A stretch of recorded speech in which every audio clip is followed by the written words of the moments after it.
Today we're going to read The Lorax by Dr. Seuss. At the far end of town where the grickle grass grows, and the wind smells slow and sour when it blows, and no birds ever sing excepting old crows, is the street of the lifted Lorax. And deep in the grickle grass, some people say, if you look deep enough, you can still see today where the Lorax once stood just as long as he could before somebody lifted the Lorax away. What was the Lorax, and why was he there? And why was he lifted and taken somewhere from the far end of town where the grickle grass grows? The old Onceler lives there. Ask him. He knows.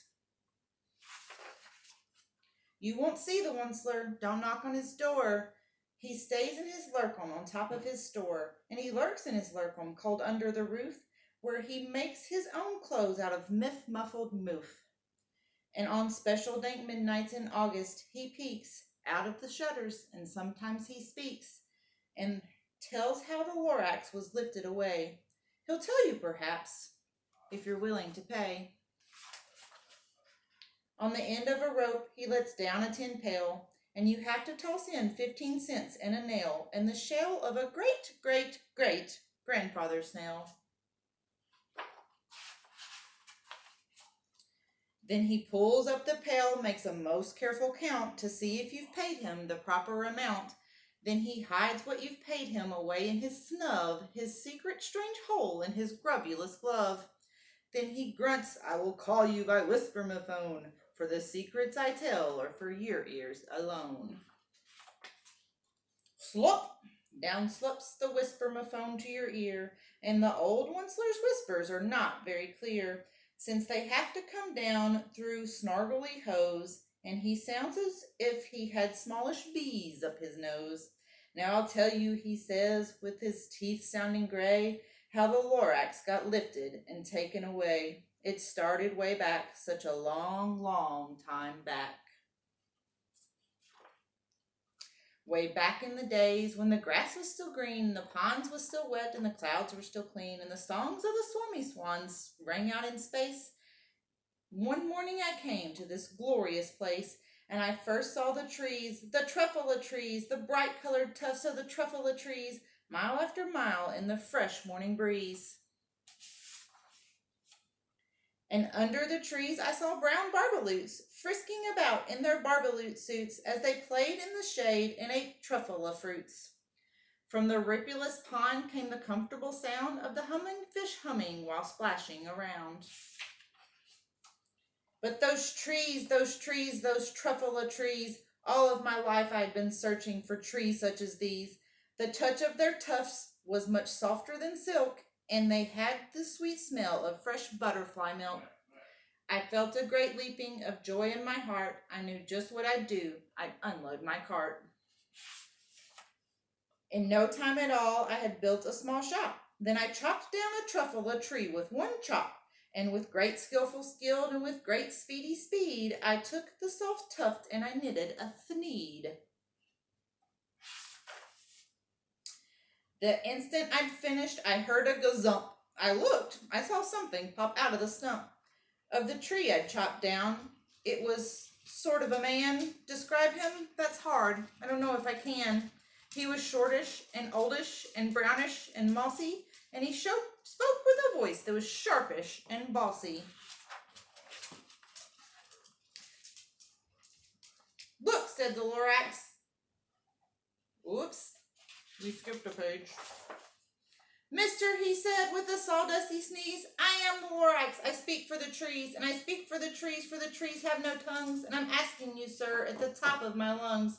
He was very upset. He shouted and puffed. What's that thing you've made out of my tuffula truft? Look, Lorax, I said, there's no cause for a harm. I chopped just one tree. I'm doing no harm. I'm being quite useful. This thing is a thneed. A thneed's a fine something that all people need.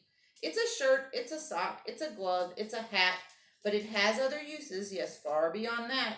You can use it for carpets, for pillows, for sheets, or curtains, or covers for bicycle seats. The Lorax said, Sir, you are crazy with greed. There's no one on earth who would buy that full thneed. But the very next minute I proved he was wrong, for just at that minute a chap came along, and he thought that the thneed I had knitted was great, and he happily bought it for $3.98. I laughed at the Lorax. You silly, poor silly guy. You never can tell what some people will buy. I repeat, cried the Lorax, I speak for the trees. I'm busy, I told him. Hush up, if you please. I rushed across the room and in no time at all built a radio phone. I put in a quick call. I called all my brothers and uncles and aunts. I said, listen here, here's a wonderful chance for the whole Onceler family to get mighty rich. Get over here fast, take the road to North Nitch. Turn left at Weehawken, sharp right at South Stitch. And in no time at all, in the factory I'd built, the whole Onceler family was working full tilt. We were all knitting thneeds just as busy as bees to the sound of the chopping of the truffula trees. Oh, Sprout came to say hello. Then, oh baby, oh, how my business did grow. Now chopping one tree at a time was too slow. So I quickly invented a super axe hacker, which whacked off 4 truffula trees in one smacker. We were making thneeds 4 times as fast as before, and the Lorax, he didn't show up anymore. But then the next week, he knocked on my new office door. He snapped, I am the Lorax, I speak for the trees, which you seem to be chopping as fast as you please, but I am also in charge of the brown barbaloots, who played in the shade and ate in their barbaloot suits, and happily lived eating truffula fruits. Now, thanks to your hacking my trees to the ground, there's not enough truffula fruit to go round. And my poor barbaloots are all getting the crummies because they have gas and no food in their tummies. They love living here, but I can't let them stay. They'll have to find food, and I hope that they may. Good luck, boys, he cried, and he sent them away. I, the Onceler, felt sad as I watched them all go, but business is business, and business must grow, regardless of crummies and tummies, you know. I meant no harm, I most certainly did not, but I had to grow bigger, so bigger I got. I biggered my factories, I biggered my roads, I biggered my wagons, I biggered my loads. Of the thneeds I shipped out, I was shipping them forth to the south, to the east, to the west, to the north. I went right on biggering, selling more thneeds, and I biggered my money, which everyone needs. Then again, he came back. I was fixing some pipes when that old nuisance Lorax came back with more gripes. I am the Lorax, he coughed and he whiffed. He sneezed and he snuffled and he snargled and he sniffed. Onceler, he cried with a crufulous croak, Onceler, you're making such smogulous smoke. My poor swami swans, why they can't sing a note. No one can sing who has smog in their throat. And so, said the Lorax, please pardon my cough, they cannot live here, so I'm sending them off.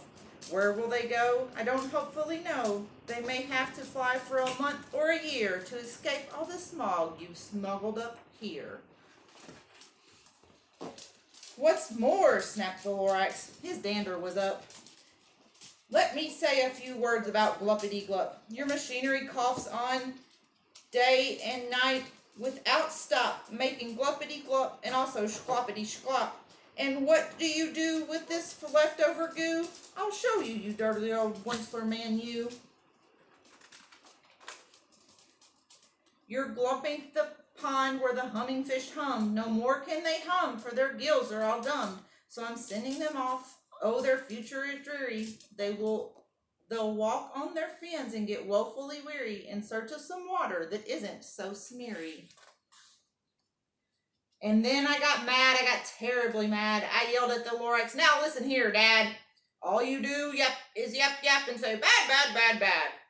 Well, I have my rights, sir, and I'm telling you, I intend to go on doing just what I do. And for your information, you Lorax, I'm biggering and biggering and biggering and biggering. Turning more truffula trees into thneeds, which everyone needs. And at that very moment, we heard a loud whack. From outside in the fields came a sickening smack of an axe on a tree. Then we heard the tree fall, the very last truffula tree of them all. No more trees, no more needs, no more work to be done. So in no time at all, my uncles and aunts, everyone, all waved goodbye. They jumped into my cars and drove away under the smoke-smuggled stars. Now all that was left neath the bad-smelling sky was my big empty factory, the Lorax, and I. The Lorax said nothing, just gave me a glance, just gave me a very sad, backwards glance as he lifted himself by the seat of his pants. And I'll never forget the grim look on his face when he hasted himself and took leave of this place through a hole in the smog without leaving a trace. And all that the Lorax left in this mess was a small pile of rocks with one word: unless. Whatever that meant, well, I just couldn't guess. That was long, long ago, but each day since that day, I've sat here and worried away. Through the years where my buildings have fallen apart, I've worried about it with all of my heart.